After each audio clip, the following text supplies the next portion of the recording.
আর এবার একেবারে উত্তরবঙ্গের দিকে নজর রাখি। লক্ষ্য 26 আজ উত্তরবঙ্গে প্রধানমন্ত্রী নরেন্দ্র মোদী ইতিমধ্যেই আলিপুরদুয়ারে প্রধানমন্ত্রী গিয়ে পৌঁছেছেন। আলিপুরদুয়ারে প্যারেড গ্রাউন্ডে সভা রয়েছে প্রধানমন্ত্রীর, এছাড়া আরো একাধিক সরকারি কর্মসূচি রয়েছে। অপারেশন সিঁদুরের পর প্রধানমন্ত্রীর এই প্রথম বঙ্গ সফর, যা নিয়ে একেবারে চাঙ্গা রয়েছে বঙ্গ বিজেপি। সভার আগেই দুর্নীতি অস্ত্রের শান দিয়েছেন প্রধানমন্ত্রী নরেন্দ্র মোদী। এক্স হ্যান্ডেলে তিনি সরব হয়েছেন রাজ্যের শাসক দলের বিরুদ্ধে।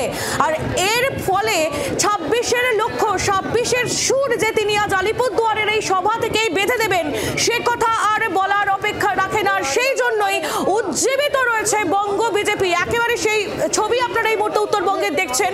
আলিপুরদুয়ারে ইতিমধ্যেই পৌঁছে গিয়েছেন প্রধানমন্ত্রী নরেন্দ্র মোদী। তার চপারের ছবি এই মুহূর্তে তুলে ধরছি আপনাদের সামনে। 26-এর লক্ষ্যে আজ উত্তরবঙ্গে মোদী। ইতিমধ্যেই তিনি আলিপুরদুয়ারে পৌঁছে গিয়েছেন। আলিপুরদুয়ারে প্যারেড গ্রাউন্ডে প্রধানমন্ত্রীর আজ সভা রয়েছে। ইতিমধ্যে সেই সভাস্থলের ছবি সকাল থেকে আপনাদের সামনে আমরা তুলে ধরেছি। একেবারে কানায় কানায় ভর্তি সেই সভাস্থল। প্রধানমন্ত্রী আজ কি বার্তা দেন তা শোনার জন্য বিজেপির, বঙ্গ বিজেপির বিশেষ করে নেতারা, কর্মী, সমর্থকরা, তারা সকলেই মুখিয়ে রয়েছেন। তারা সেখানে উপস্থিত হয়েছেন এবং কানায় কানায় প্রায় ভর্তি আলিপুরদুয়ারের এই সভার স্থল।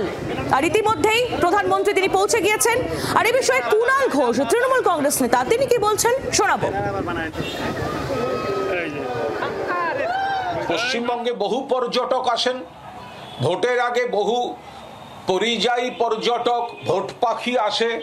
নরেন্দ্র মোদী, অমিত শাহরাও আসেন যান, ডেলি প্যাসেঞ্জারি করেন। খালি হাতে কেন? বাংলার 1,70,000 কোটি টাকা কেন্দ্রের কাছে পাওনা। খালি হাতে আসছেন কেন? শুধু কথা বলতে।